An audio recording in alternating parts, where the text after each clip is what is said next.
Good evening and welcome to Arizona Horizon. I'm Ted Simons. We begin with news that conservative activist Charlie Kirk was shot and killed today. Kirk was a close ally of President Trump and the founder of the influential conservative youth group Turning Point USA, which is based here in Arizona.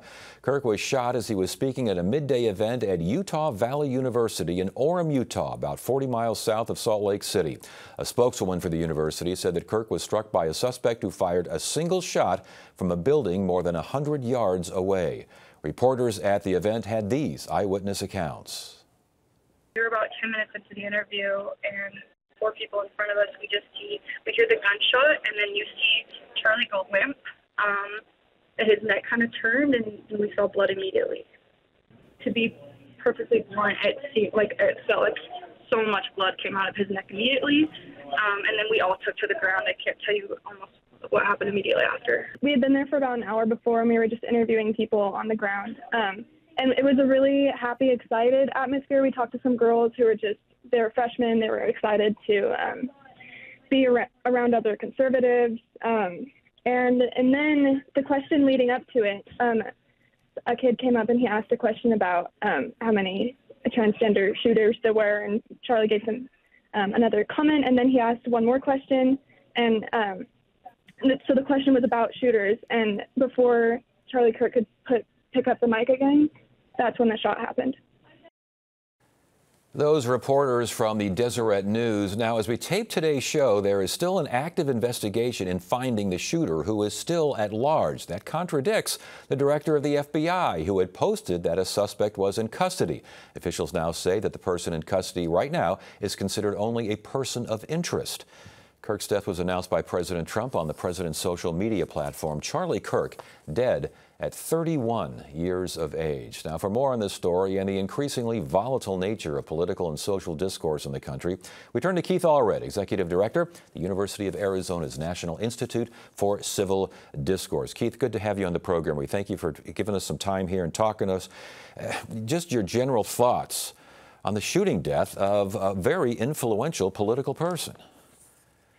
Yeah, it's just tragic and abhorrent, Ted. We've now seen a bit of a rising tide in political violence, and it's a terrible reflection on the current state of our politics. Yeah, and I want to get back to that rising tide in a second. But first, who was Charlie Kirk? Started Turning Point. I mean, as an 18-year-old, he started this influential group. Yeah, certainly a very influential group on college campuses across the nation. Sometimes a controversial figure, sometimes espousing views that many might disagree with. But I want to make this point that he was really a champion of free speech and discourse, and I think was really providing a service by going to college campuses like he was today to have an honest exchange of ideas. And he often called it "prove me wrong," and that's the attitude we should have, is that we've got our differences, let's engage each other, but we've got to do it constructively. Is that how Turning Point USA and Charlie Kirk, is that how they became such a force, just being out there on college campuses and saying essentially, prove me wrong, let's go ahead and debate? Yeah, that was the thrust of that organization, to really rally college students to engage that way. Of course, it was on the right, in a sense that many people have on college campuses, that conservative perspectives weren't welcome. So his answer to that is the answer we should all have, is more free speech. So free speech is the answer, and I'm going to go to college campuses and make my case, and I'm also going to let you take me on and challenge me and ask questions and engage each other, as we should in a democracy. Using the power of social media, it seemed I've heard him described as kind of the new generation's Rush Limbaugh. That makes sense to you? Yeah, I think that's right. It's different media outlets, and Charlie was certainly very skilled and capable at understanding those media outlets and working with them in a way to engage people on the differences of our day. Yeah, and with the differences of our day, Keith, we're just seeing protests, and the protests aren't just protests anymore. It's getting pretty nasty out there. What do you make of all this? It is getting pretty nasty. And of course, that's in a context of rising bitterness in our political divides. But Tony, here's a very important point I want to make, and that is that we are better than this, and it is not reflective of the vast majority of Americans. That one lone violent actor, for every one of those, there are hundreds of thousands of us who abhor it. And so I just think it's critical that the rest of us stand up and express ourselves to condemn it. I've been impressed with our political leaders, left and right. They have very quickly condemned this, but we all need to be part of that to make that salient and vivid that those acts do not represent us, that we're better than this. And yet, Keith, I got to tell you, I keep hearing that this isn't who we are, and I keep hearing it again and again and again as we prove that this is who we are. How do you square that? Well, when you say we, the number of people who have acted in political violence is a handful in a country of over 300 million people. So I think you have to be very careful about saying a couple of people is an accurate reflection of the entire country. We certainly have gotten more angry and less civil in our discourse, but the vast, vast majority of us have not resorted to violence. What is happening to the country? Why are we getting more angry? Why is there less civil discourse? Yeah, it's a complicated question. It's really been a tide that started rising about 40 years ago, and a lot of complicated factors into it. The thing that probably kicked it off is that we started to sort ourselves into the two political parties ideologically in a way we'd never have in the United States. We used to have a fair number of conservative Democrats and liberal Republicans. We don't have that anymore.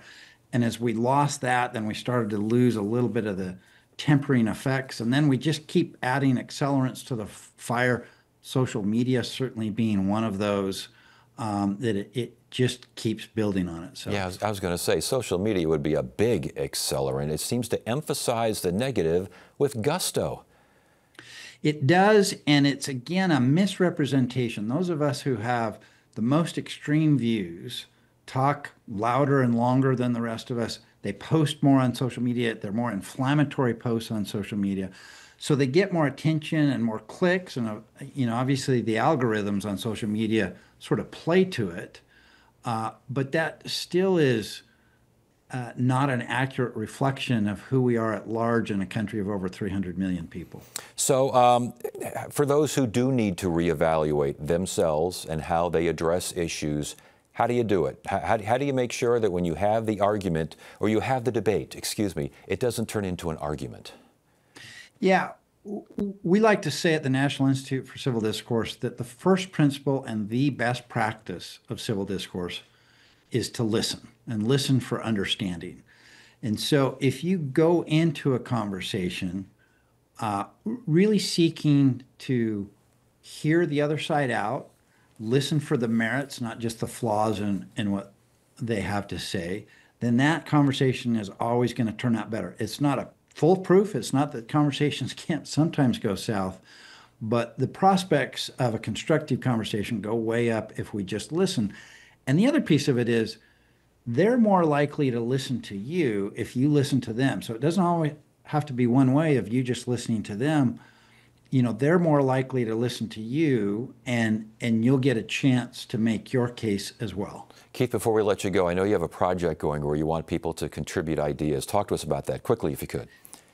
Yeah, so this point that we're better than this that I'm making, I think we have to make that salient, and we all have to be a part of it. Those of us who are not as extreme in our views need to step up and be heard. So I just invite people, if you want to do something concrete in the wake of this tragedy and say, hey, I'd like to contribute to us getting to a better place, I'd encourage people to post on social media condemning it and use the hashtag better than this, and we can get that going.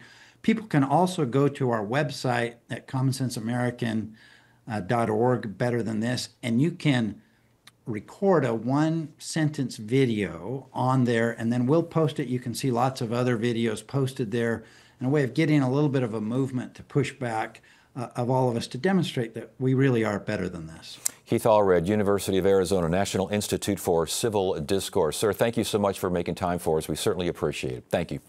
Thank you. Good to be with you.